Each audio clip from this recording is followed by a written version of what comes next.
Hold tight. Hold on to your hats, boys. Libos. Hello, good evening, and welcome to another episode of the Wednesday Week. Just what the flipping Nora are you all lot doing? I'm still in there. I'm still right behind him. It was just a very well thought out tactical plan by Danny. I want to go. I can literally feel the steam coming out your ears. So it's like a fun little post-game snack. The Wednesday Week!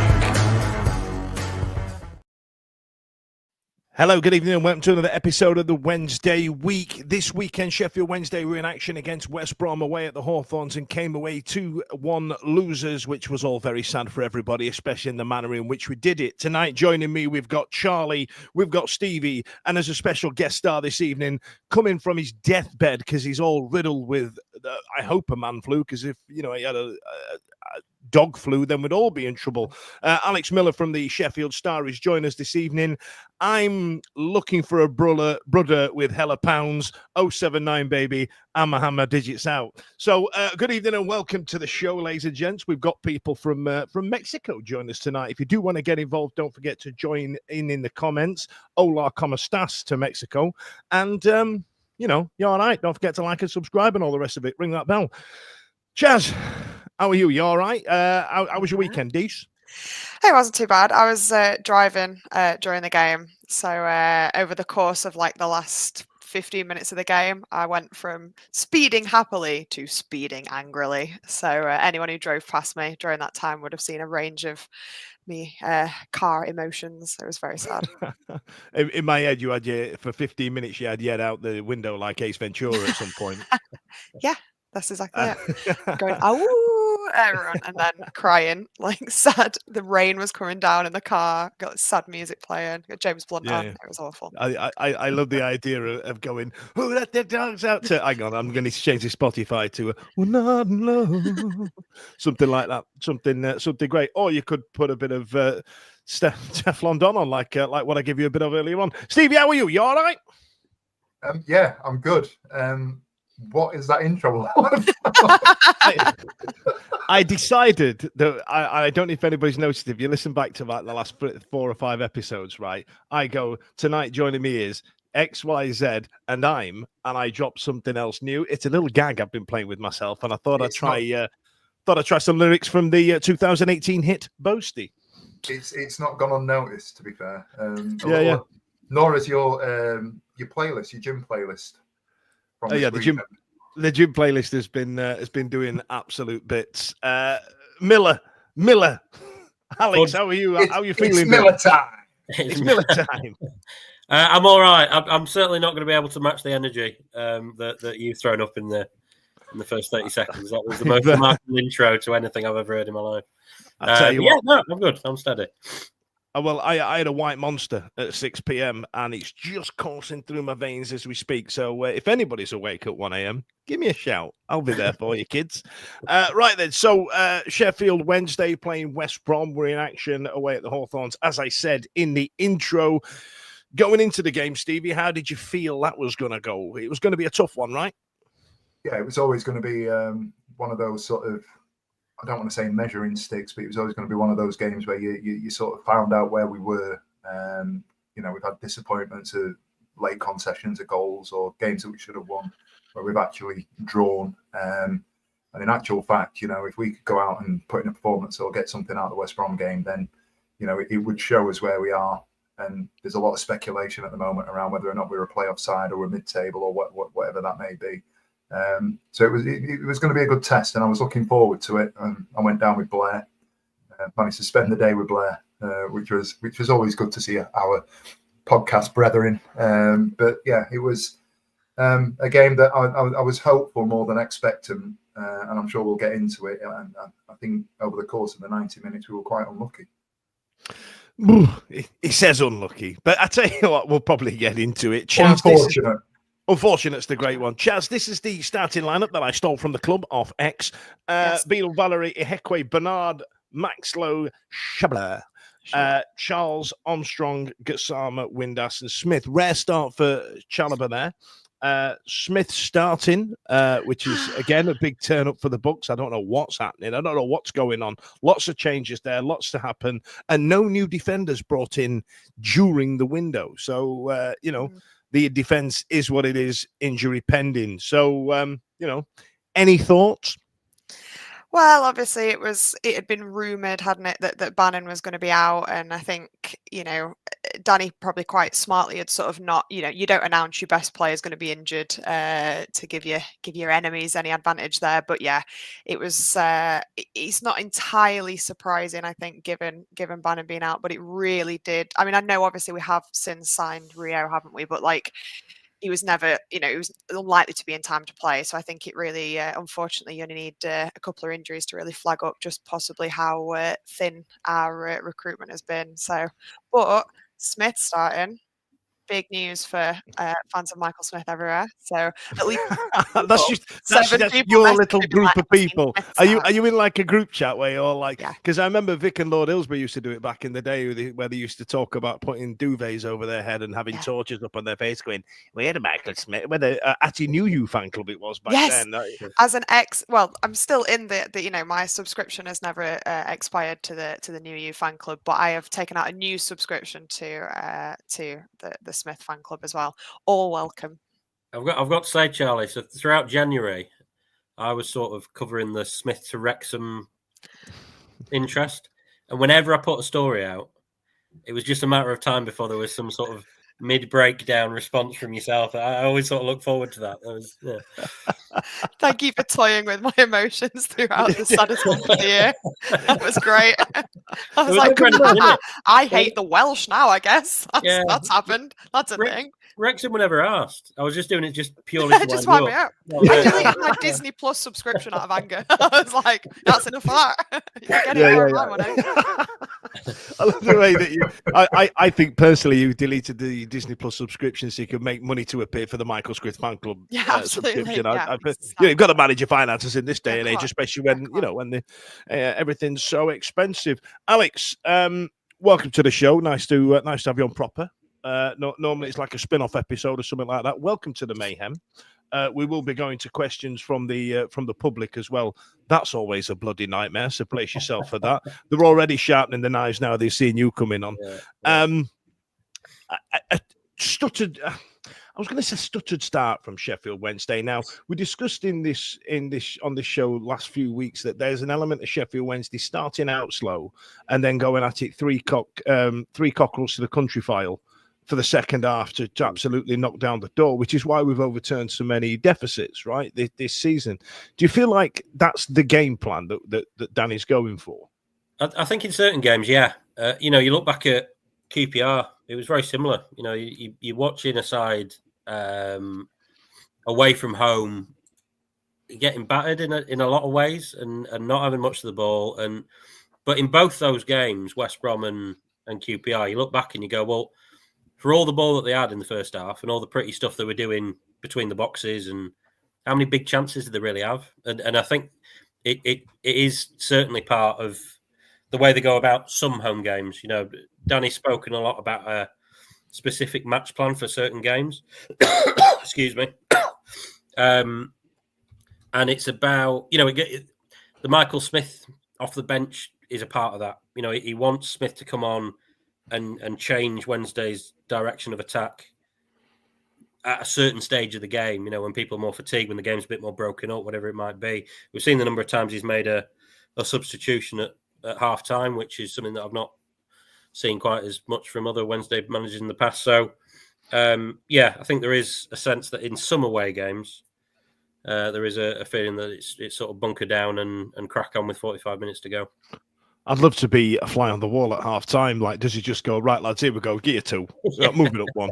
Or does he go, or does he give him the hairdryer treatment that we all think he's not capable of because he's such a nice chap? You know what I mean? I kind of wonder how that goes. So as the game starts, Stevie, I think there was a big save from a corner, wasn't there? Oh, it was a big save from JB early doors. That was one of the first standers, the ones that make us get up off our seats that happened. And then West Brom hit the beans on toast at some point, didn't they? Did you think this is going to be a long afternoon?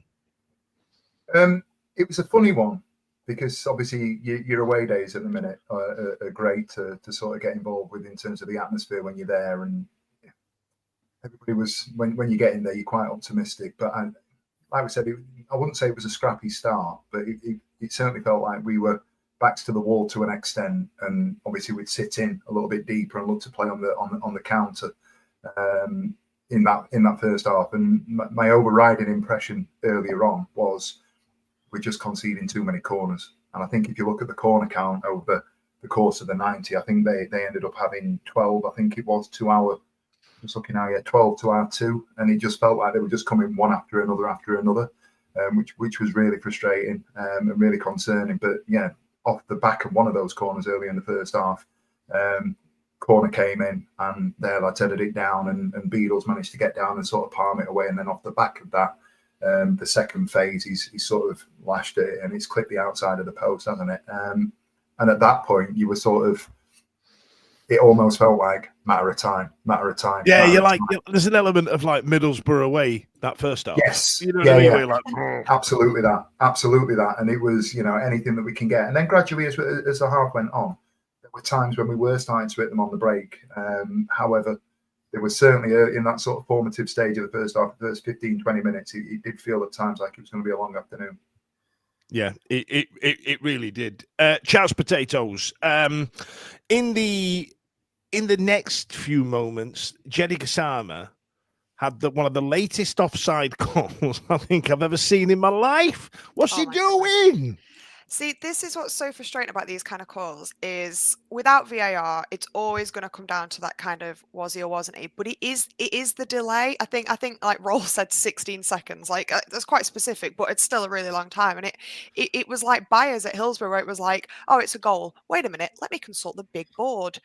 Nah, I've changed my mind. It's like there's no way you are mulling something over for 16 seconds or waiting 60 seconds to take that away. Like that is crazy. And it really does feel like, these are the decisions that are going against us. And it was a lovely, really well worked goal. It could have really changed the whole kind of changed the whole charter of how the rest of the game went. Massive decision to chalk that off. Really frustrating. It was well offside though, wasn't he? Not in my biased opinion, no. That's a ridiculous thing to say. No, ridiculous thing to say. The thing is if other people are allowed to be offside, then why can't we? We always seem to come the wrong side of a lot of those decisions, and it is frustrating because we'd have all been happy with a point. And so for us to potentially have then kind of perhaps after it would have been undeserving in the first half with our performance to then be able to take the lead and have that then chalked off. I mean, it's huge. It's game defining, isn't it? It's bloody rubbish. It's rubbish. Before I come to you, Alex, I'm going to go to Stevie to go through some of the comments. Don't forget, if you do want to get involved, don't forget to get some comments in. Get your comments in for Alex. He loves being asked loads of questions. It's like his favourite thing. I tell you what he likes. He likes the profession of journalism getting mugged off as clickbait on the internet. It's one of his faves. Go on, Stevie. We've had a few early comments this evening, starting with Ian Denham. Everyone is going on about missing out on the playoffs. We haven't got to 50 points yet. That's what we need to focus on. No one, and I mean no one, expected us to be in the playoff conversation. And obviously, we're going through the West Brom sort of game at the moment. But like I said, when we sort of set off, we were talking about whether or not, in terms of the game, the West Brom game, is it going to shows where we are in terms of that fight for the top 6 and whether or not we can get in there. 50 points. We currently sat on 42, so we'll see how things play out. I don't want to interject your piece there, Steve, because I thought you're doing a great job. But there's an element of, like, if you said, and I just said it now on the Hello from the Other Side, I've just spoken to the Swansea City fan upcoming, and I said, if you asked a Nottingham Forest fan, do they fancy Champions League football? There's part of them that will be like, fucking hell, yeah. You know what I mean? Because it's all relative as to how the season's going. And because we've been knocking on the doors of the playoffs for so long, 6 months ago, I got playoffs, crackhead. Now I'm like, I really want the playoffs. I really, you know what I mean? Are we allowed to do that yet? I personally, and I don't know what other people think that are listening and other people on the panel think, I think there's an element of nervousness. And personally, I've got nervousness around what happens if we don't go up in terms of the infrastructure, the coach. The gulf is massive. Yeah. And you only have to look as far as down the road to see the gulf between the Premier League and the Championship, right? Oh, it's huge. But I just feel that like everything's moving in the right direction, and we've got a great manager. We have, and there are things that haven't happened well, and that's, I saw a comment this week that sort of alluded to the fact that things that have happened behind the scenes have sort of would suggest that he's still quite inexperienced and hasn't done things in the right way necessarily. And I wouldn't disagree with that. But what I would say is, if we don't go up, what does it look like over the summer? What does it look like in terms of transfer activity? What does it look like in terms of squad overhaul? What does it look like in terms of who's going to be running the club next year and where we're going to be? And I just think, whilst ever we can keep doing that, are we going and be going in the right direction? Does that mean that we can keep doing that under the manager and the setup that we've currently got? And if we don't go up, what does that look like? Well, we'll have some money to spend, and he's backed us before, but we're not ready for that conversation because we're not grown up enough as Sheffield Wednesday. It's early. It's early. We've had our old friends, the Sky Blue Deck. We love a commentary fan on a Monday night. Have been on just to let us know that they thought it was a shame that we've not been on. We didn't hold on versus West Brom, and giving us a little bit of a heads up as well that Swansea's pitch is awful, by the way. And it's hard to play passing football on. Home. Busman's holiday, that for us, that's fine. Under normal circumstances, I would be quite concerned, but given the fact that our pitch currently looks like a potato field, I'm not overly worried. And the fact that Djedi Gassama don't pass it anyway, what's point? Don't matter. Don't really matter, does it? We've had one more comment. I'll give us one more. Craig Haywood, I must be in the minority that thought we didn't miss Bannon that much. Not saying he's not a big miss, but thought Saturday we did okay in that area. It's an interesting one because before the game, and I tell you what, Alex, I'll bring you into this one. Playing without Bannon was something that I was intrigued to see. I wanted to see if something we can do because given Bannon's age and everything that we've spoken about back in the day, we need to start thinking about life after Barry Bannon, right? And we need to start working out how we're going to play without this mercurial midfielder that we've got. How do you feel we fare? Because when Bannon's been out, we've been gash. Yeah, that's one way to describe it, I guess. I'm only saying what you can't write down, mate. I don't know. Like obviously he's so talismanic and so much goes through it. And I think the first half in particular, Wednesday we're struggling to play through the lines, and that's obviously some of the in tight areas and stuff, and controlling the tempo and choosing when to go long. That's stuff that Baz is exceptionally good at and has built a career on. So I think it was apparent in a lot of ways in the first half. The second half, I thought they did all right, and they went about things in a different way. Wednesday played poorly with Bannon in the side. Do you know what I mean? I think that's worth saying. There's been some stinkers when. No doubt. In terms of percentages, though, Alex, like you know what I mean, percentages of us playing shit when Bannon's in and us playing shit when Bannon's not in, that they're greatly skewed. There's no doubt whatsoever. He's a hugely, hugely important player. I think Danny said months ago that sort of operation post Baz was something that had sort of crept into the club psyche, or was certainly there. And they were sort of starting to look at potential players, that could step into that role, because for everything that Baz does, and he's still got legs. My God, some of some of the was it QPR and he, that long busting run at the end. So he's still got the legs. He's not shown any real sign of. Obviously, there's the injury issue at the minute, but it's no small problem. Put it that way. Missing him for 1 or 2 games, you can get around it. But it'll be interesting to see what the club can rustle up. Yeah, let's see how that goes. Right, I've just kept an eye on time, and I know we've got a lot to get through this evening. So they scored, shit defending, and then Djedi Gassama hit one straight at the goalie. Of course he did.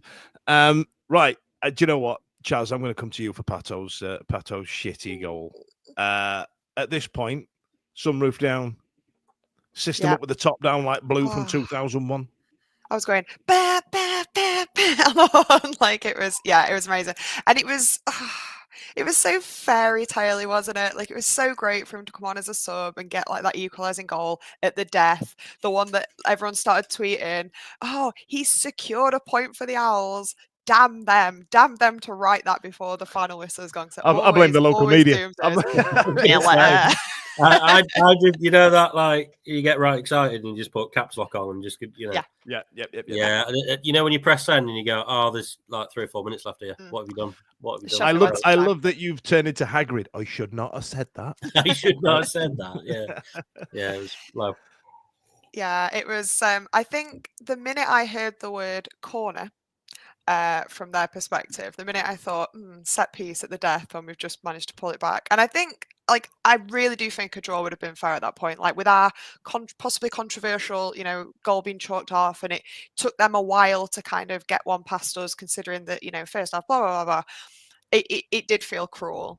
But it is worth pointing out that it is almost identical to what we did to them at home. They had barely finished, because that's still like I think that's possibly like one of my favourite games that we've even had this season, just because of the madness of it. But they had barely finished sitting down celebrating their equaliser that we went and got like the winning goal. So yeah, the irony wasn't wasted on me on that one. Karma to be fair. has come back to get us. But so there we are. We're thinking we're going to take 3 points. Well into injury time. I shouted up the shagging Wendy's across Battersea Power Station where I'm working right now, and it's quite posh there. Didn't realise they've never met people like me before. I'll tell you all about that later on. And then Stevie, I've got to give it to John on this one. Around what would have been the 99th minute, 100th minute, a couple of minutes after the game's finished, John sent us a message to us saying that set piece coach is stealing a fucking living, which I thought was an absolute beauty, and the simplicity of just summing it up was absolutely outstanding for me. Andy Parslow, what are you doing? What are you doing? Sorry, Alex, I'm going to get you in trouble here, aren't I? At some point, my entire raison d'être tonight is to get you a disciplinary at some point. It was frustrating. It was frustrating. And again, the number of goals that we've conceded, and I take the point that what's a set piece coach doing, but it's a difficult one, isn't it? Because we seem to have dealt with balls being pumped into the box for almost 90 minutes, and I have to be honest with you, I felt. Even around the equaliser, that you know what, we actually haven't defended set pieces that poorly today. And then it just so happened that in the 98th minute, that big shithouse of theirs decided that he was going to come up and backheel it into the net, and he'd caused absolute aggro all afternoon. Certainly in the second half of the Wednesday nights, Malumbi, and I've been absolutely rinsed by West Brom, fans for the last 48 hours. Have just said. Did you get the obligatory shit flinging and then blocked after a couple of days? Yes, 100%. And all I said, I put a tweet out to the effect that he's not a very classy guy, and it was nothing to do with the game. It was nothing to do with the banter. We all do it. Pato's a great one for that, isn't he? It was just the fact that around the goal that was disallowed, he ended up getting involved with Shea Charles, and then they've equalised, and he's come running at us, and he's bang in front of our lot, and he's giving it that one, and he's goading. There's a difference between banter and goading, and he goaded, and then he went again at full time, and I just thought that was a bit classless, to be honest with you, and that's what caused a melee that ended up with their getting sent off. I mean, he did forearm smash him, didn't he? You know what I mean? Alex, had you already picked your notes up at this point? Were you going home and then gone, what's happening there? Yeah, I was writing up a little thing, and then the You were crowd deleting your Pato headline, weren't you? You were just sat there arbitrarily pressing the backspace key. No comment. But you just hear the crowd going mad, and then I sort of looked up and what's going on?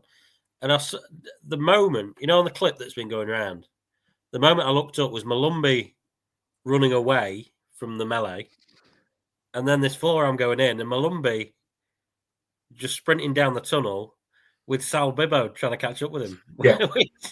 And having been stood next to Sal Bibbo, I think there's only one winner in that one if he did catch him. So when's the aggro? It was Windass. It was Windass that went over. Malumbi's come at full time, and everybody's gone round, and dejected players are shaking each other's hands, but Malumbi's giving it that one. And I just thought it was quite disrespectful, as I've said. And Windass has caught wind of it and gone over to say something, and that's caused 2 or 3 other lads to go in. And then, whilst everybody else is kicking off, Malumbi's doing pirouettes around the outside of it, like Scrappy Doo, like Charlie would if you were moving on that Norwich celebration, giving it all of that. And then he just disappeared. And that was it. I love the idea of flicking the B's going, bye. Just starting absolute World War III. And I can imagine Josh Windass as well walking up to going, hey, you, I know you're excited. It might be worth doing it elsewhere on the field. And him going, do you know what? That's a jolly good point. Well done, you. I'm sorry. Everything got carried away with me there. Please make that your new Josh Windass. We've got a Windass voice. That's my Windass voice. That's my Windass voice. Okay. What was funny in the post match is one of the West Brom journalists asked Mowbray about it, and he sort of paused for a long time and went, what do you make of Jason Malumbi at full time? And Mowbray just paused for what felt like about 4 minutes, and then went, quite an emotional lad, isn't he? I tell you what, listen, I've got to mention it's nice to see Tony Mowbray back after his illness, and he does look like, for those who remember the comic Viz, I know it's still going, but he does look like Meddlesome Ratbag from Viz. Have a look at it; it's quite fun. Okay, so listen, as we came out 2-1 losers, we move further away from playoffs, still mid-table, still in sniffing distance. We've got a game against Swansea City coming up next week, a fixture that we've only won once in the last 41 years. So that's nice, isn't it? They're going to come for their obligatory point or 3 from Sheffield Wednesday when we go down there next week in order to try and gain ground on the playoffs. Now, Alex, I'm going to come to you. I'm going to put you right on the spot here, pal. Sorry, mate. There was Club 1867 effectively disbanded, but not officially, as it were. I know Rob and Jim aired their views on X last week, but while we're recording last week, Club 1867 News mentioned that a buyer was found and not a lot was said about it. Now, I don't know 100% if it was the same buyer that he was talking about to the one that was announced in the week, which can only be described as that fuckhead what had Wigan for a bit. Where are we? How much can you tell us about it? I don't want to put you too much on the spot, so I appreciate you've got journalistic integrity in order to maintain. Yeah, I'm working on it, and been speaking to a few people around it. To be honest, I'm still sort of digging down on what I'm comfortable are the facts, and there's still a lot of people that I want to speak to about it. But the suggestion is that they are in some way interested. That they're having a look. I can't remember the details of the story that Nico put out, but whether he'd be involved, Talal, is something that I'm trying to sort of ascertain. But yeah, watch this space. I think we'll be probably in a position to run something hopefully by the end of the week. But because I obviously you've got journalistic integrity where you have to offer the right to reply. I know you guys get a lot of flack online of like, why are you brought bloody news and all the rest of it with people who just want you to make stuff up for clicks. You know what I mean? Like, for example, Sheffield SWFC Media. But there's an element of you want to make sure all the facts, because in this digital world, ladies and gents, what happens is somebody can just lie on the internet, and then people will start doing articles based on that lie. And then as long as they quote the geezer who's put the tweet in, that makes it okay. But we're in a quite fortunate position that Joe and Alex, what they've done and done for a number of years, is that they'll make sure that there's been some some background into looking into whether it's legitimate or not. Am I right in saying that, or do you just want to make something up for clicks? I'd hope so. The feelings crossed my mind once or twice when you look at your red figures going, in some of those really cold Januaries when nothing's happening at all, and you're going, yeah. I know you've written out Dan Fudge does a Richard Gere every now and again, and thought, yeah, I'll put that out. That'll do. Yeah, I mean, certainly in this case, I'm not sure anyone's lied. It's just, in fact, I'm more or less convinced that no one's lied. It's sort of just the, nailing down the nitty gritty details, and it's very, very, local, journalists in general, have been stung pretty hard with takeover stories in the past. You look at Derby and Eric Alonso, all sorts of, so it's not fun. I'd rather be talking about, some signing or someone kicking a ball into a goal. But yeah, we'll do as much as we can. We'll talk to as many people as we can, and when we're ready to run something, we'll see. But I really don't have that much detail at the minute. Is the long and short of it. Is the official line. Okay, you did mention talking about signings and talking about goals. That's a hell of a segue, that, Alex. But in the meantime, let's keep the sponsors happy, shall we? And we're back. Charlie, we signed somebody. How's that feeling for you? I know you love him already. Yes, I do. It's great. And it was, I think it was the manner in which it happened as well, as it was like, we knew that it was probably going to happen, but because it wasn't happening like necessarily like within the window, like within the like when the clock was ticking down over that week, it was still like a nice surprise when it was kind of announced. And just smiley. Do you know he's got a cute dog as well? He's got a little dog and it wears a coat. Oh yeah, I got accused though of being fickle with my emotions on Twitter. I'm not naming names, but someone was like, "Oh, chopping and changing who you like." I have the capacity to love many players at once. I just like, it does not make me love Michael any less. I just need to make that really clear. Damn it! Every time. So Matt Strickland there's just put a great comment on there saying the haircut in Sheffield convinced us all, and it did, right? So Rio Hatsusa, is that, Alex? Back me up. Oh, don't ask me. All right, I think it's quite a Hatsusa. You've got to say it quickly in a certain way. On the haircut thing, by the way, I got a DM from someone sending me that saying, "Bit slow on this one, Al. Assume it's done." I didn't even reply. I sent it to Joe. I was like, "Man had haircut in place he was last week."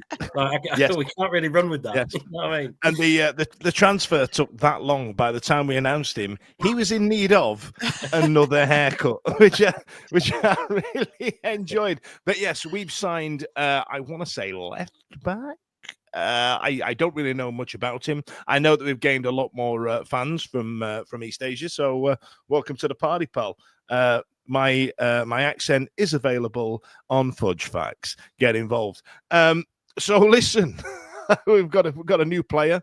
Don't know what's happening. Don't know much about him. Could be fun. Sometimes maybe good. Sometimes maybe shit. But let's move on. Stevie, let's talk about some comments while I think of what to talk about next. Can I just mention the Insta post, the Hatsuse? Absolutely, yes. Iniesta. I don't know if anybody else saw this, but tell us about that. If we do the 6 degrees of separation, we're linked to the best midfielder in Barcelona's history, pretty much. So obviously they played together in Japan when Iniesta went over there, and obviously he's put up the Insta post of him signing with Roll, I think it was, over his shoulder, and Iniesta shared it to his Insta story and wished him good luck playing for Sheffield Wednesday, which, like I said, it's tantamount to 2025's version of Semedo being Cristiano Ronaldo's best mate, isn't it? Oh my God, we're going down that route again. So in some Sheffield Wednesday fans' head, Iniesta and Ronaldo are both coming to do one final year alongside Jamie Vardy before they finally hang up their boots. And Ben Marshall. And Ben Marshall, who still having his medical like to Patrick Kluivert and all the other jokes involved. So Ryo Hatsusa has signed for Sheffield Wednesday. What are the interwebs saying, Stevie? So we've got Craig Hayward, who's speculating that having signed a left-sided player that he may be a replacement for Marvin Johnson. It remains to be seen whether or not that's going to be the case.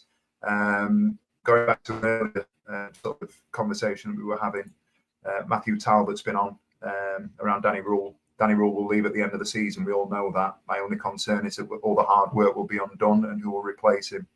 We are overachieving with a mediocre team, and if we really want playoffs over the next 2 games, they must win. And on that, it's a conversation that I was having in the car with Blair on the way down, and it's a valid point. I'd question whether or not it's important to talk about must-win games versus do we just need to get to the end of the season with a points target, on the board in mind. And if we can get to, let's say the magic number is 68 points, because I think it's a little bit lower this year. It's probably going to be a little bit lower, given that the 4 teams at the top seem to be running away and sort of they're taking points off everybody else. Everybody's sort of beating each other, aren't they? If we lose to Swansea on Wednesday night, or we don't pick up points against Coventry, does that mean that we're out of the playoffs? I'm not sure that it does, given the fact that teams are beating each other. And as long as we get to that 68 within the next however many games that we've got, is that where we're going to be? Can I just touch on that as well? This might be controversial. I don't think we are overachieving. I think, if anything, I think there's only been a few games where it's been like, how the hell did we win that? Or, oh my God, that was such a shock. Like there's been a lot of points dropped that I think we should have got. If anything, I think we're still, I guess, compared to last season, we're doing far better than we might have predicted. But I wouldn't necessarily think we're overachieving. I think we're right where we deserve to be for how we've played, if that makes sense. I think if you think about the Luton game and things like that, not so much must-win games from a points perspective or anything like that, but should-win games on paper and things like that. I think, but then, we then beat West Brom at home and stuff like that. I think it's evened out. I know what you're saying. Do you know what I mean? I'm not saying that, and therefore we should be in the playoffs and we're letting ourselves down. I don't mean it like that as such, but I don't think it's. I think 11's about right. I think that's how we've played. We're not. Right. We're not coasting. We're not coasting like a top 6 team. We're not kind of well in the mix and winning the majority of games. But at the same time, I wouldn't say we're having a rough season either. I think we're where we deserve to be. And I'm delirious, frankly, with 11th. 11th. Yeah. A 1 at the front instead of a 2. That's crazy. And we, as it stands tonight, given everything that you've just said there and everything that we felt after the late concession and the goal on Saturday, looking at the league, we're still 3 points off playoffs. Yeah.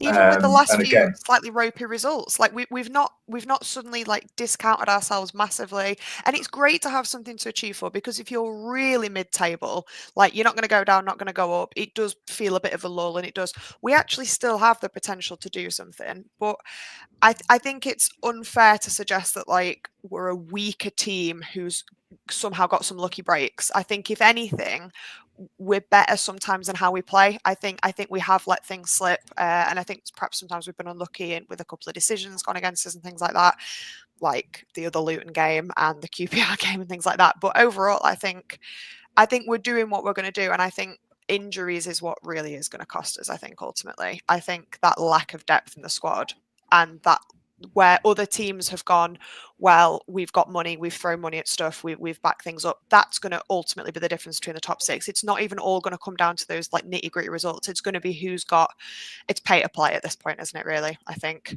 certainly for the top 4, I think it's going to be. Your optimism just makes me really happy, Chance. I'm just sat in Agui. Is it optimism? Let's just absolutely just smash everybody. We're going to win the league.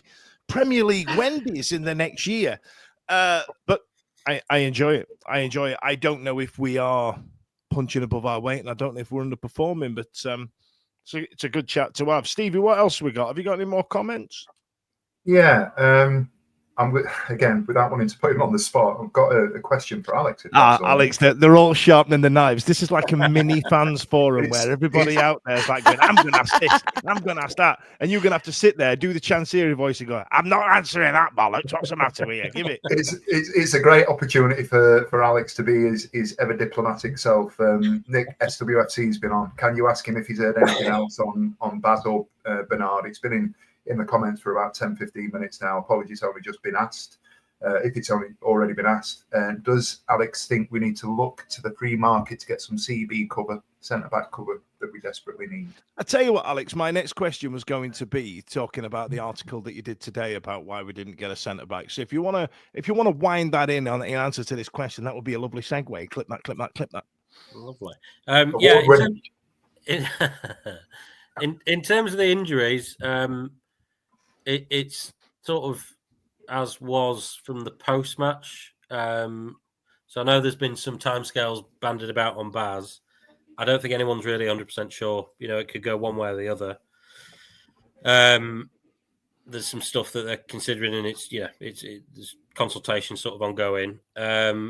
With Dish, Danny said as much, didn't he? It's a bad one. And put it this way, I've certainly not heard anything to suggest that that's not still the case. So I wouldn't be expecting to see him for a while.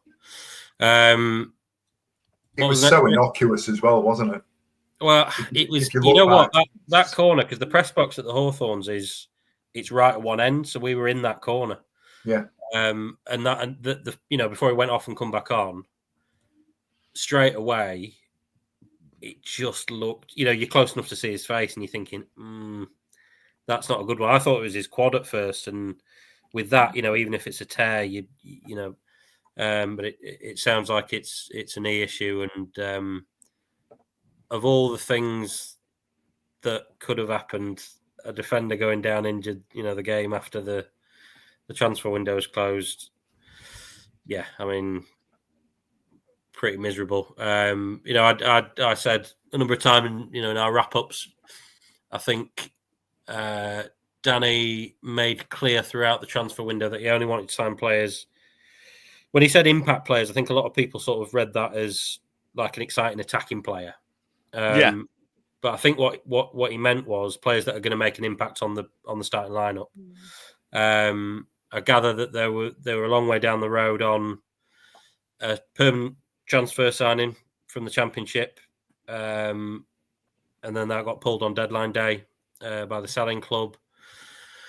There was interest in a Premier League loanee, I think, another centre half, and that didn't happen for a couple of reasons. So it's not like they were just sort of sat there, and there were other options available that they could have pursued, but because Danny has this policy of, he only wants a starter or someone that's certainly going to challenge quite heavily for those starting spots, they weren't pursued. Well, it is right though, Alex. Right, we don't want to be getting in a squad player in January to carry us through to the end of the season. We want somebody who's going to come in and kick some beans, right? Yeah, ideally. And going into deadline day with two plates spinning, you're probably confident you're not going to have to do that. But in our sort of wrap up to the January window, I sort of argued that you don't want to do that, but you're sort of looking at like a Christian Pedersen situation where that poor bastard. Is he all right? Has anybody checked up on him? Has anybody just? You know what I mean? He's back at SWAT. I'll see him on Wednesday. He's playing Wednesday night. He's going to score the 89th minute winner on Wednesday night. If he's playing Wednesday night, I'll see you there. But yeah, my argument was that with that position, with Akin and Dom being out for the next 6 weeks, or I think there was an argument there to get a body in. Get someone who's not necessarily going to play ahead of Dish and Icky, because of suspensions, injuries, and so it's happened. So we gather that the squad list there's a couple of spaces left on there. I've no idea how. That obviously with the injured players, they don't have to be added till later. Right. I don't know if there are other players. We saw last year. Well, it was Gregors and Hendrick were left off until the March deadline. So whether that's the case, I wouldn't like to speculate. I don't know. That's not me sort of hinting at something. But we'll see. I think in terms of how that's done. So it does leave open the option for free agents. Who's available, who's fit and raring to go, I don't know. But you'd surmise that there's players that he'll use for Mayro because he's probably the longest serving or the longest injured player that we've got, and we know that he's coming back. But if there's a bit of business that can be done that can bolster the back line, then it means that one of those players, again, I'm using Mayro as an example, not saying him, Hang on. Let me get you out of the hole here, Stevie. Give me a second. Alex, this is your get out of jail free card. Are you ready? The rumour mill.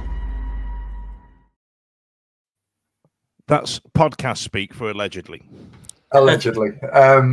These players have been left off in the event that we can find a free agent that's going to come in and maybe get up to speed as quickly and improve or be there before we get somebody back before the end of the season. You're putting 2 and 2 together, reading between the lines sort of thing.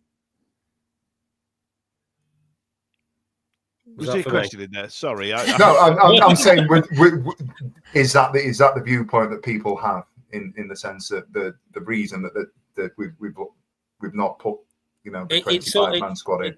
Yeah, it's sort of what Danny hinted at. In that, there's some players that aren't ready to play. That was, and they can be added down the line. I mean, the issue would be, obviously, I think they were looking at maybe getting Dominac into a behind closed doors friendly in the March international break. Yeah, that was my question, because Dom and Firmino, we've had a torrid time at centre backs. It's like we're trying to win every game 5-4 like Kevin Keegan in the 90s, and we're leaving them exposed to the big shit kickers at the back. But what do I know? But are they genuinely that far away now? Are they a good 5-6 weeks away? Yeah, that's look.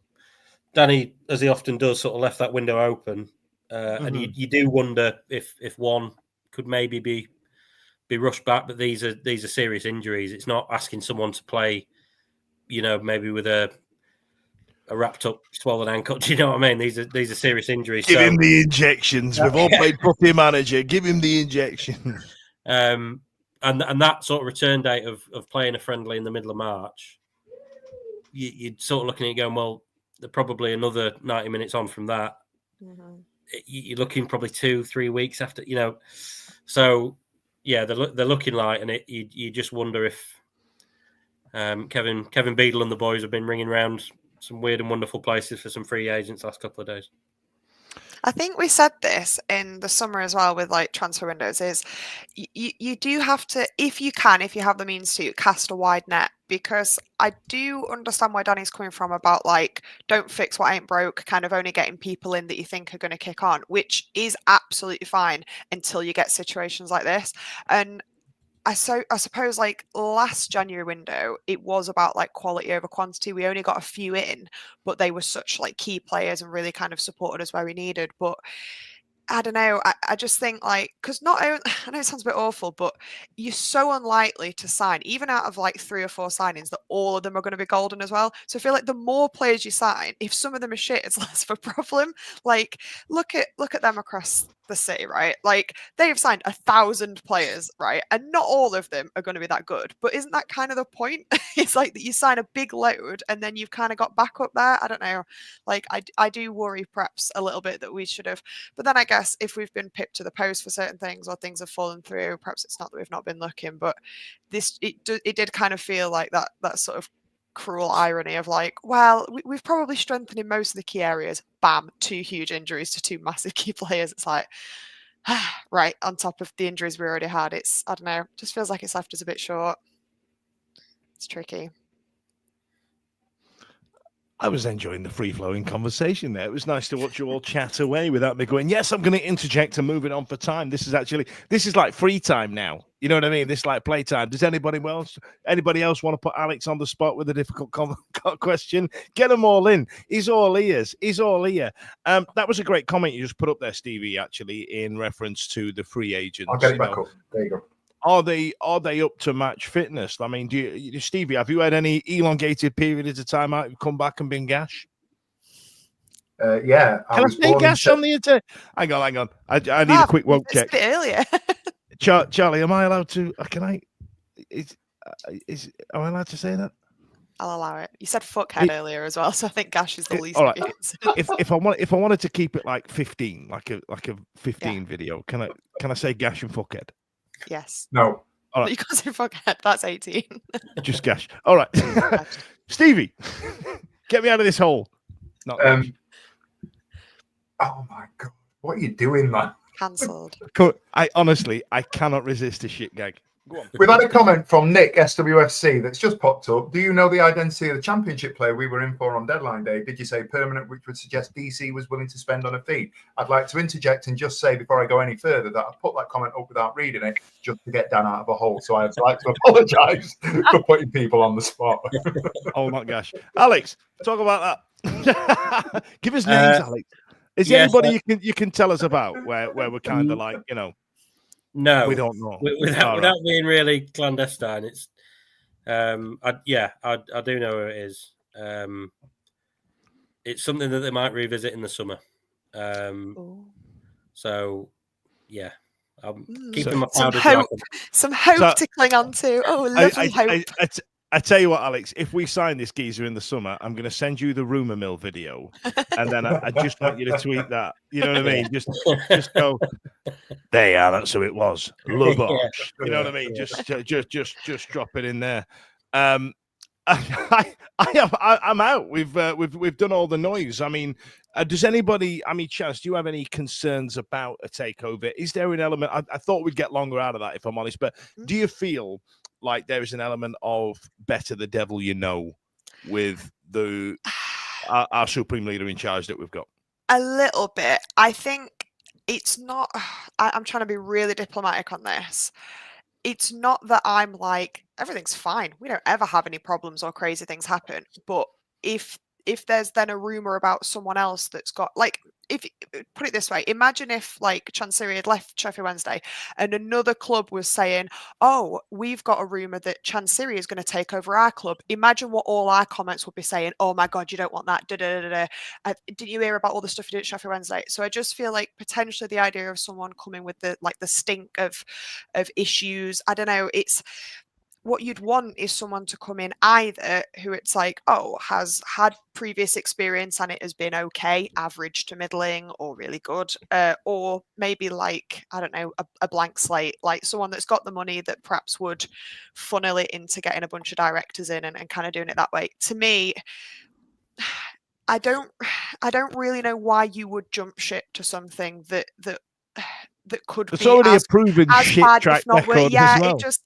there is an element of the better the devil you know as well, because it's, you know, I don't know, you already know the faults and the problems and the issues.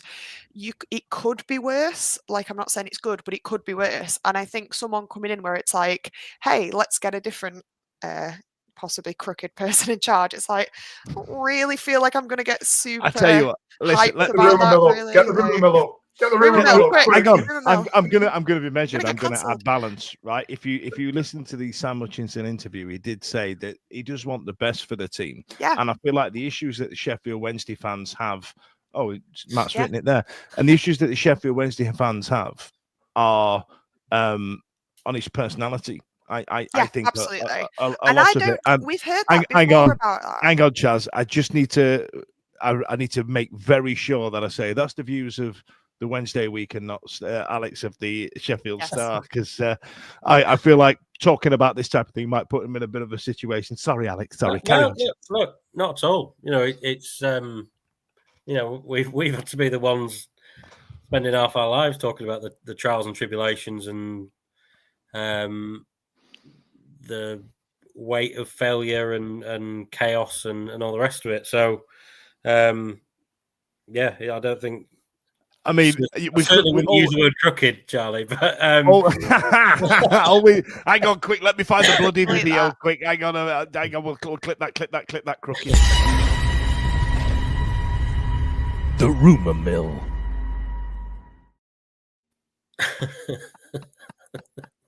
But the I mean, I said fuckhead earlier on, and that's not the worst thing said tonight. It's not defaming. It's they're coming after you. Yeah. So look, you know, we're well aware of it, and you know, if anyone reads our stuff, we've got our own opinions on where things are at in terms of this. You know, the spate of reports, and as I said, there's conversations going. So I'm not. There's not a great deal I can say.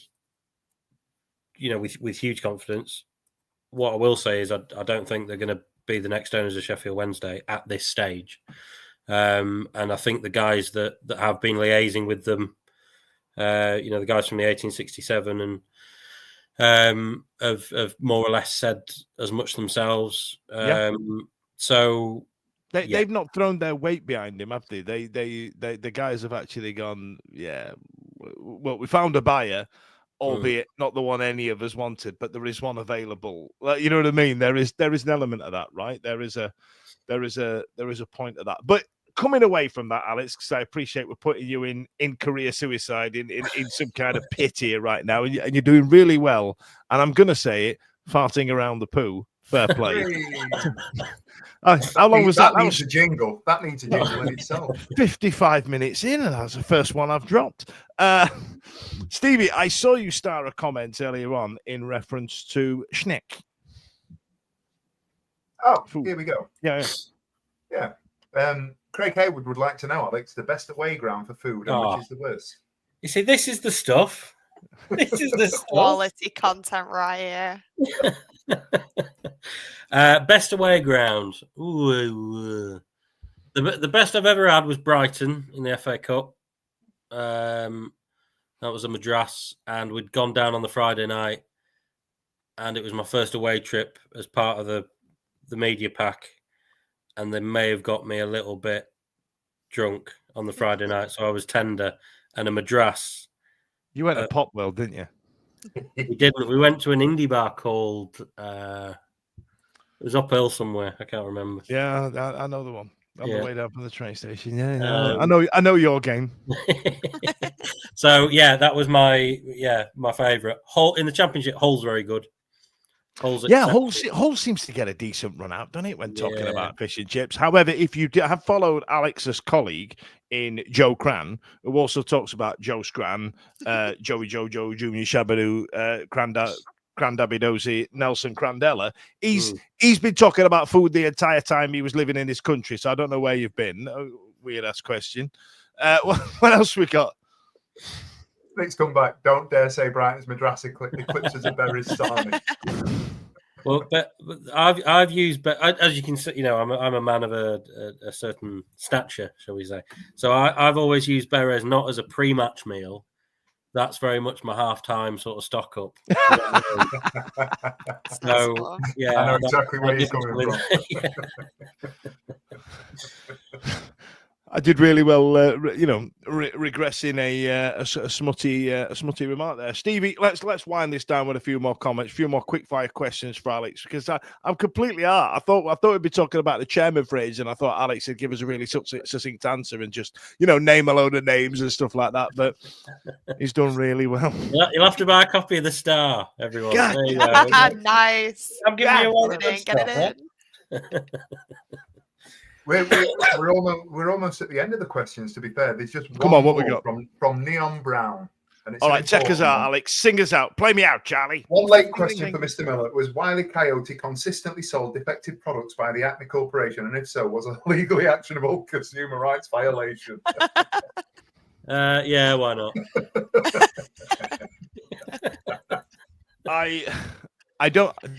I don't want to treat this chaos, mate. I don't want to treat this nonsense with some kudos, but there was a movie called Wile E. Coyote versus Acme that was shot, filmed, and made within the last 5 years, and Warner Brothers wrote it off as a tax fiddle in order to keep the rights to those characters. So yes, it was legally actionable, and if you Google Wile E. Coyote versus Acme, it's a thing. Listen, yeah. Knowledge for you. Thanks a lot for joining us tonight. It's been an absolute pleasure. You guys have been amazing, and thank you for staying involved. Thank you for the feedback that we had for the Sam Hutchinson interview as well. Alex, thank you for giving it a mention on your socials as well. This is normally the point where I'd say to you, where can we get hold of you? But we all follow you anyway, physically and metaphorically. So that's nice, isn't it? Thanks a lot to you guys. See you later. Every week, live from 8 p.m. It's the Wednesday week, bringing you football analysis. He came in. I think he scored a goal. Bringing you banter. Yeah. Bringing you responsible life hacks. Met you wonderful souls at 10 a.m. for some shots. The Wednesday week. 1, 2, 3, 4 live. Available on all social medias. Obviously, this goes out on YouTube and as well as all the other social media out there for podcasts, etc. The Wednesday Week 24-25 season. Join us. Put on your podcast